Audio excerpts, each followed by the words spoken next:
సరోజ అదొలిత మనస్క అయ్యి మేడపై గదిలో కూర్చుంది. ఆయన మృదు మధురమైన మాటలకు తను లొంగిపోయింది. అతని అందానికి దాసురాలైంది. కాని అతని ఆచార వ్యవహారాల్లో కలిసిపోగలదా? గది నలువైపులా చూసింది. చక్కగా అలంకరించబడి ఉంది.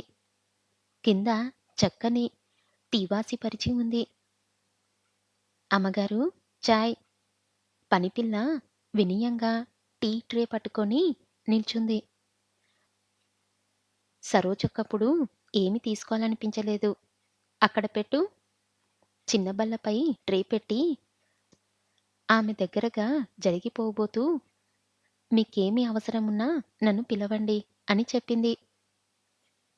చెక్కిట చెయ్యి చార్చి అలాగే కూర్చుంది చాలాసేపటి వరకు. గుమ్మంలో అలికిడి అయితే అటు చూసింది. చిరునవ్వుతో సహీద్ నిల్చున్నాడు. కంగారుగా లేచి నిల్చుంది. అంత క్రితం అతనితో పరిచయం ఉన్న ఈ కొత్త బంధన కొన్ని పరిధులు ఏర్పరించింది. ఆలోచన ముద్రలో ఎంత బాగున్నావు రోజా? ముందుకు వచ్చాడు. సరోజ నవ్వి తల వంచుకుంది. అతని కళ్ళల్లో కాంతి చూడలేక. అతను దగ్గరగా వచ్చి ఆమె ముఖం రెండు చేతులతో పైకెత్తాడు. భవిష్యత్తు ఎలా ఉంటుందోనని బాధపడుతున్నావా రోజా? ఒక విషయం, మనమే పరిస్థితులను ఒకరిపై ఒకరం నమ్మకం పోగొట్టుకోవద్దు. నీలో నిండుతనం, నిరాడంబరం, నిర్మోహమాటం నాకిష్టం. మరి నాలో నువ్వేం చూశావో?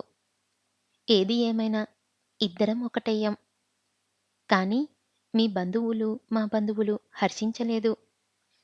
అది నిజమే. చాలామంది హర్షించలేకపోవచ్చు. కానీ మనము హర్షించేలా ప్రవర్తించాలి. చిన్న చిన్న మనస్పర్ధలు పెంచుకోక ఆదర్శ ప్రయాణమై ఉండాలి. నేను వాగుతున్నాను. నువ్వేమో మాట్లాడితే ముత్యాలు రాలిపోతాయని ఎప్పుడో ఒక మాట మాట్లాడుతున్నావు అన్నాడు. ఏం మాట్లాడాను? మీ అంత పాండిత్యము, వాక్చాతుర్యము నాకు ఆంగ్ల భాషలో లేదు. మీ అడుగుజాడల్లో నడవడానికి ప్రయత్నిస్తా అంది. వాళ్ళిద్దరూ ఆంగ్లంలోనే మాట్లాడుకుంటారు. సయీద్‌కు తెలుగు, సరోజకు హిందీ అంతంత మాత్రమే వచ్చు. ఛ! అదేం మాట? నీ అభిరుచులు నీవి. నా అడుగుజాడల్లో నడవమనలేదు మేడం. అర్థం చేసుకోమని. భార్య అంటే బానిస అనే దాన్ని నేను అసహ్యించుకుంటాను. ఒకటి, నా వల్ల ఏదైనా పొరపాటు జరిగితే వెంటనే అడిగేయాలి. కాదు, చెవి మెలి వేస్తావులే. అతని కళ్ళు కురిపించే ఆప్యాయతకు తట్టుకోలేకపోయింది. నేను ఇప్పుడేం చెప్పలేను. కానీ మీ చెవి మాత్రం మెలిమెయ్యను. అతని గుండెల్లో తల దాచుకుంది. మృదువుగా వీపు తట్టుతూ లేచి తయారవుగా. చిన్నారి మరదల్ని చూడాలని అక్కాయాలంతా వస్తున్నారు. సాయంత్రం వేసుకోతగిన దుస్తులు వేసుకో. వదినలు రావచ్చు. చూడు, ఆ చందనపు రంగు దుస్తులు ఎంతో బాగుంటాయి నీకు. అలాగే. వాళ్ళిద్దరి వద్ద నన్ను ఒంటరిగా విడిచి వెళ్ళొద్దు. నీకెందుకా భయం? అరే, చాయ్ అలాగే ఉందేమిటి? అది చల్లారిపోయిందని పనిపిల్లను పిలిచి ఇంకో కప్పుతో తెప్పించి తన చేత్తో త్రాగించాడు. సరోజ నెమ్మదిగా కిందకు దిగింది. అందరూ హాల్లో దిండ్లనానుకొని కూర్చున్నారు. కృత్రిమమైన అలంకరణలు, పలు రకాల పల్చటి దుస్తులు చూసి మొదట వాళ్ళను ఏవగించుకుంది. అరగంట వాళ్ళతో గడిపాక అన్నీ మర్చిపోయింది. వాళ్ళు ఒకరినొకరు మర్యాద ఇస్తూ, మన్నించుకుంటూ ఆప్యాయంగా మాట్లాడుకుంటారు. వాళ్ళు సరోజని పలకరించి వివరాలు రాబట్టారు. స్వరం మరిచి వాళ్ళతో కలిసిపోయింది. పనివాళ్ళు డోలక్ వాయిస్తూ పాటలు పాడారు. భోజనాల దగ్గర అందరూ ఒకే దస్తరఖాన్ పై కూర్చున్నారు. తోటికోడలుగా పరిచయం చేయబడిన ఒక ఆమె సరోజ అలంకరణ గురించి ప్రస్తావించింది. చిన్న కోడలు అంత సాదాగా అలంకరించుకోవడం అంత బాగాలేదు అత్తగారు. అత్తగారు, ఏమంటావన్నట్టు సరోజ వంక చూసింది. సరోజ భర్త వంక చూసింది. సహీద్ నవ్వుతూ వదినకే అంటించాడు. వదిన లిప్‌స్టిక్ పోతుందేమోనని పడే అవస్థ చూస్తే ఎవరికి అలంకరించుకోబుద్ధి పుడుతుంది? అయినా రోజా అలా ఉంటేనే బాగుంటుందమ్మా అన్నాడు. వదిన చిన్నబుచ్చుకుంటుందనుకున్నాడు. కానీ ఆమె నవ్వుతూ మరిది మా తోటికోడలు గట్టిదే. చూపులతోనే ఆజ్ఞాపించగలదు అంది. సరోజ సిగ్గుతో తల వంచుకుంది. సంతోషంగా భోజనం ముగిసింది. అందరూ తాంబూలం సేవిస్తూ భార్యాభర్తల్ని ఒకచోట కూర్చుండబెట్టి బహుమతులు ఇచ్చారు. కొందరు ఆశ్చర్యపోయి చెవులు కొరుక్కున్నారు. అతి సామాన్యంగా ఉన్న యువతిలో ఏం చూసి వివాహం చేసుకున్నాడని? బయటికి మాత్రం ఎవ్వరూ ఏమీ అనలేదు. అందరూ దంపతులను దీవించి వెళ్ళిపోయారు. సరోజ అలిసి భర్త గాఢ పరిశ్వరంగంలో నిద్రించింది. గదిలో కూర్చొని సిగరెట్ కాలుస్తున్నాడు మోహన్. అతని మనసు ఎందుకో చికాకుగా ఉంది. నౌకరు రావడంతో సిగరెట్ పట్టుకొని ఏమిటన్నట్లు చూశాడు. ఎవరో ఆడామె కార్‌లో మీ కొరకు వచ్చారు. అతని మాట పూర్తి కాకమునుకే అనురాధ గదిలోకి వచ్చింది. మోహన్ ఊపిరి పీల్చుకోనటం కూడా మర్చిపోయాడు. గుట్లప్పగించి చూడసాగాడు. నౌకర్ ఆమె చొరవకు ఆశ్చర్యపోయాడు. ఏం బావా! గుర్తించలేదా? ఆ! మర్చిపోతే గదా గుర్తించడానికి. నమ్మమనేనా? అంది నవ్వుతూ. ఈ విషయంలో కూడా మోసగించుతాననుకున్నావా రాధా? రాధ తల ఊపింది. అరే! నిలబడే ఉన్నావు. రా కూర్చో. సోఫా చూపించాడు. రాధ సోఫాలో ఆసీనురాలైంది. మాలతి ఇంట్లో లేదా బావా? లేరు. వాళ్ళంతా తిరుపతి వెళ్లారు. మీ వారు రాలేదేం? మనుషుల్ని మరిమత్తు చేసే మనిషికి తీరికేది? ఇందాక నేను గుర్తున్నానన్నావు. ఈ ఊళ్ళో ఉండి ఒక్కరోజు కూడా రాలేదేం బావా? తల ఉంచుకున్నాడు. ముఖం చెల్లక. అది కాక నా రాక వల్ల నీ సంసారంలో కలతలు రేగుతాయని భయం వల్ల. ఎంత పొరపాటుగా ఊహించుకున్నావు బావా! నన్ను ఇక్కడికి ఎవరు పంపారో తెలుసా? లేదన్నట్టు తల ఆడించాడు. మా వారు పంపారు.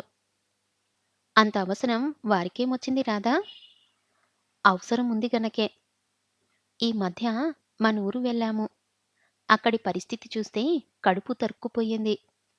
ఇదివరకు ఠీవీగా తిరిగే అత్తయ్య ఇరుగు పొరుగుల ఎత్తి పొడుగులకు తల వంచుకుంటుంది.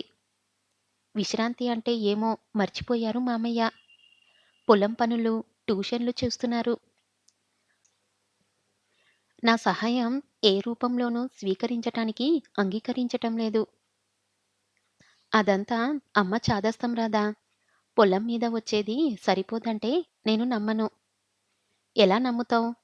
ప్రతి పైసా లెక్క చూపించి, ఇదిగో నీ కొరకు ఖర్చు చేశామంటే బాగుండేది. తాము ఎన్ని పాట్లు పడినా సరే నీకు డబ్బు పంపారు. అప్పుడు వస్తువులని చవక. మామయ్య వ్యవసాయం చేసి మన ఇద్దరిని బాగానే పెంచాడు.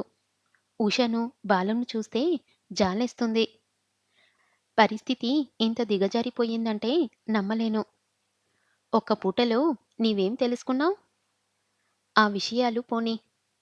ఇన్ని రోజుల తర్వాత మనం ఇలా కలుసుకున్నాం కదా! నీకేం అనిపించడం లేదు? బావా! నువ్వు నన్ను అన్యాయం చేశావు. పేరుకు పెళ్లి చేసుకున్నాను. కానీ అనుక్షణం నువ్వే గుర్తొస్తావు. అంటే బాగుండునా అనుకున్నాడు. అతనాశించిన జవాబు రాలేదు. రాధ అతని వైపు నిర్లక్ష్యంగా చూసింది. ఏమనిపిస్తుందా? నిన్ను చూస్తే అణువణువు జాలితో నిండిపోయింది బావా! తన వారు కష్టాల్లో ఉన్నా కూడా నిశితంగా అన్నీ మరిచి హాయిగా అత్తగారింట్లో కాలక్షేపం చేసేవారిని చూస్తే ఇంకేమనిపిస్తుంది? రాధా! నిజమే బావా! నీ అభిప్రాయం నాకు తెలుసు. నిన్ను మరవలేక బాధపడుతున్నానని భ్రమపడుతున్నావు. అదంతా పీడకలగా ఏనాడో విస్మరించాను. ఇద్దరము ఒక చోట పెరిగాం. ఇద్దరి మధ్య ఆకర్షణ, అభిమానం ఏర్పడ్డాయి. వియోగం సంభవించినప్పుడు బాధపడిన మాట వాస్తవమే. కానీ విశాల ప్రపంచాన్ని చూశాక అన్నీ మర్చిపోయాను. అంత తొందరగా ఎలా మర్చిపోయావు రాధా? రాధ చురుగ్గా చూసింది. ఏం? ఎందుకు మర్చిపోను? పెళ్లిలోనే ప్రేమ స్పందన జరుగుతుందని తెలుసుకున్నాను.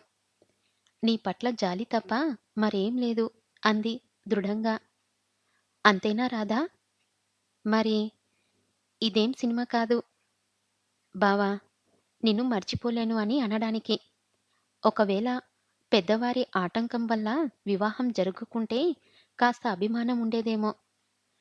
రాధ ఎంత నిర్మొహమాటంగా మాట్లాడుతుంది. పరిస్థితులే మనిషిని గట్టిపరుస్తాయి కాబోలు. రాధను వదులుకున్నందుకు తను వీలు దొరికినప్పుడల్లా చింతిస్తున్నాడు. మాలతి, తను వరించి చేసుకున్న మాలతి, రోగాల పుట్ట. తిరుగని డాక్టరు, మొక్కని దేవుడు లేడేమో. రాధ అందంగా, ఆరోగ్యంగా, నిండుగా ఉంది. నిట్టూర్చాడు. ఏం ఆలోచిస్తున్నారు? నా గురించేనా? అది కాదు. నీ పిల్లల్లేరి? నిన్ను విడిచి ఉండరని విన్నాను. బడిలో వేశాం. బాబు ఇంకా చిన్నవాడు. కానీ బయటి పిల్లలతో చేరి బూతులు నేర్చుకుంటున్నాడు. అందుకే వాడిని పంపాల్సి వచ్చింది. సరే, ఊరెప్పుడు వెళ్తారు? తను రాధలాగే నిర్మొహమాటంగా మాట్లాడి ఆమెపై దెబ్బతీయాలనుకున్నాడు. నువ్వు చెప్తేనే వెళ్తానా? అయినా ఆ ఇంట్లో నువ్వు నేను సమానంగా పెరిగాం. నేనెందుకు సహాయం చేయాలి? ఇన్ని కబుర్లు చెప్పుకుంటే నువ్వే అందుకోవచ్చుగా? రాధ చురుగ్గా చూసింది. నేను ముందే చెప్పాను, నా సహాయం నిరాకరించారని. నీలో లేని గుణాలు మామయ్యలో చాలా ఉన్నాయి బావా. అందుకే ఈ తిప్పలంతా. అభిమానందుడు. ఆడపిల్ల చేసే సహాయం అంగీకరించగలడా? ఉద్యోగం చేసే రోజుల్లో పాతిక పరాక పంపితే స్వీకరించారు. ఇప్పుడేం వచ్చింది? అంత ఆలోచించలేవా? పరాయిదానిగా నాకు చిత్రంగా ఉంది బావా. రక్తస్పర్శ నిన్ను మేలుకొల్పలేదా? ఇంత స్వార్థం ఎలా అలమర్చుకున్నావు? రాధా, హద్దులు మీరుతున్నావు. మీ దగ్గర హద్దులు గీసుకొని మాట్లాడాలనుకున్నాను. ఈ రాధ మునుపటి రాధ కాదు బావా. మీలాంటి వారి చర్యల వల్ల మానసికంగా, శారీరకంగా గట్టిపడ్డాను. ఏమాత్రం మీలో మానవత్వం మెలిగి ఉన్నా వెళ్ళు బావా. జాప్యం చెయ్యకు. స్వజానాన్ని గుర్తించు. డబ్బు పోతే సంపాదించగలవు. అభిమానం సంపాదించలేవు. వస్తా. చివ్వున లేచింది. పందెం కొద్దీ అన్నాడే కాని అతని మనసు పీకుతుంది. రాధా, కాఫీ తీసుకొని వెళ్ళు. సంసారం చక్కబడి మామయ్య సంతోషిస్తే చాలు. ఈ మర్యాదలన్నీ మళ్ళీ వచ్చినప్పుడు అందుకుంటాను. విసవిసా వెళ్ళి కార్లో కూర్చుంది. ఆమె కూర్చోగానే కార్ స్టార్ట్ అయ్యింది. కోపం, ఆవేదన, ఆవేశం మిళితమై అతన్ని దహించసాగాయి. చిన్ననాటి అందమైన రోజులు గుర్తుకొచ్చాయి. అమృత భాండాన్ని కాలదన్నిన మూర్ఖుడు తను. రాధ ఎంతలో ఎదిగింది? మాటకు సిగ్గుపడేది. అబల కాదు, సబల. సరోజ అడ్రస్ చెప్పి అక్కడకు పోనీయమంది కారు. ద్వారం దగ్గరే ఎదురైన దాసి సగౌరవంగా లోపలికి దారి చూపింది. హాల్లో ఒక వృద్ధురాలు ధవల వస్త్రధారి అయి దిండ్ల నానుకొని కూర్చుంది. ఎవరు కావాలమ్మా? ప్రేమగా పలకరించింది. సరోజ వదినండి. ఆమె కోసం వచ్చాను అంది చుట్టూ కలయ చూస్తూ. రామ్మా, కూర్చో. ఇమంబి, వెళ్ళి చిన్నమ్మగారిని రమ్మను. అనురాధ ముసలమ్మకు చెరువుల్లో కూర్చుంది. మరికొంతసేపటికి సరోజ వచ్చింది. అనురాధను ఆశ్చర్యంగా చూసింది. ఇంత త్వరగా వస్తాందనుకోలేదు. వెనకాలే నైట్ పైజామాలో భర్త కూడా వచ్చాడు. మీరా? నమస్కారం.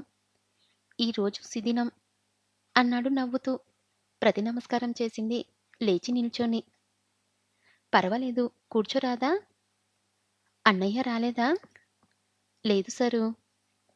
బావ దగ్గరికెళ్ళి అలాగే నిన్ను చూద్దామని వచ్చాను. రేపు అన్నయ్య పిల్లలు వస్తారు. బావగారి కోపం తగ్గిందా? హిందీలో ప్రశ్నించాడు. కోపం లేదండీ. మా ఇంటి విషయం మీకు సరోజ చెప్పే ఉంటుంది. అందుకే ఆయన ఇలాంటి విషయాల్లో జంకుతారు.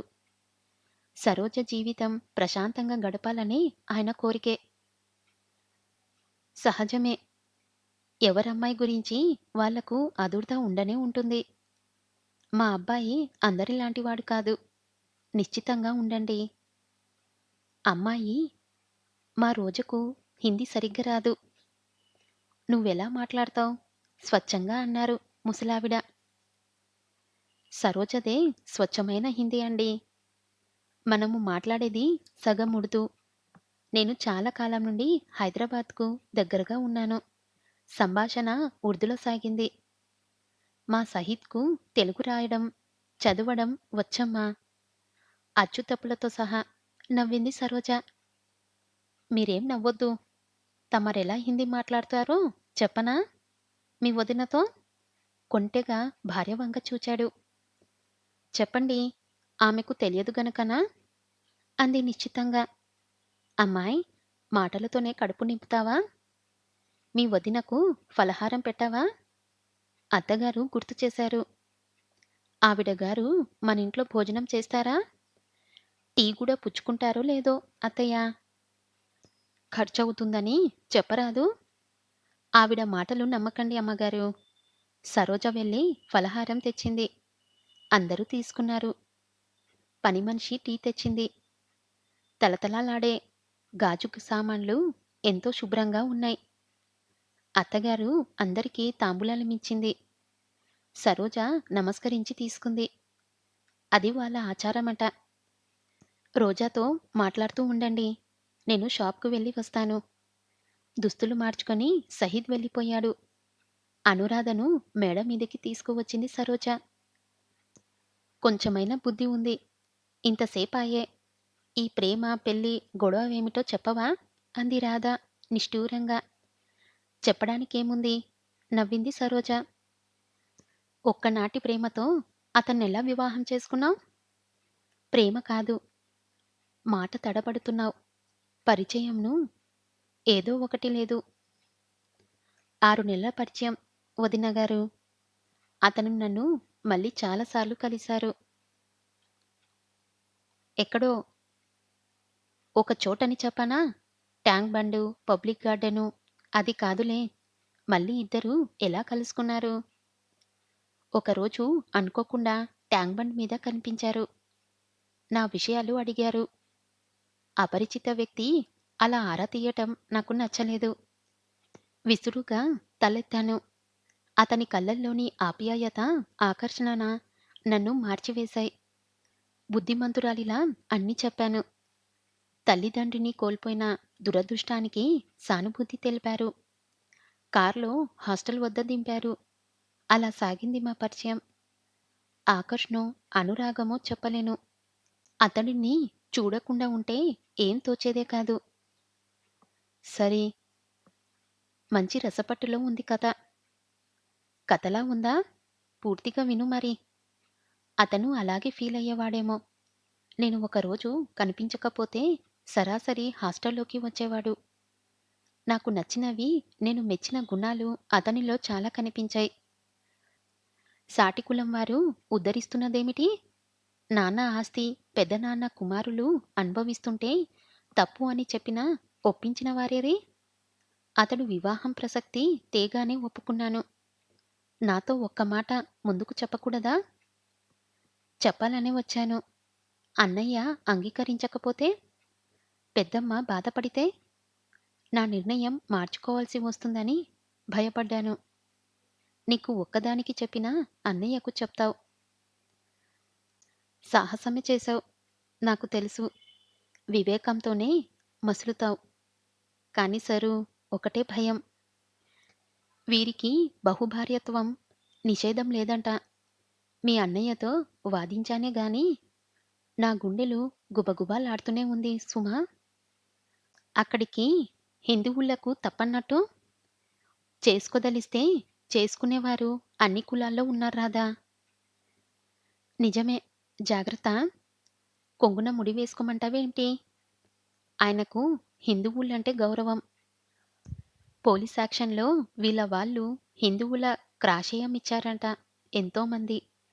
మన వాళ్ళు రోజూ వచ్చి వెళ్తుంటారు. రాధా, అన్నయ్యను క్షమించమను. ఎందుకు? ఆయన్నే సారే చీరతో నిన్ను పిలవడానికి వస్తారు సరు. సయీద్ రావటంతో సంభాషణ ఇతర విషయాలపైకి మళ్ళింది. రాధకు అందరూ ఆప్యాయంగా వీడ్కోలిచ్చారు. ఏం రోజా, ఏమంటున్నారు మీ వదిన గారు? సయీద్ మంచంపై వాలుతూ అడిగాడు.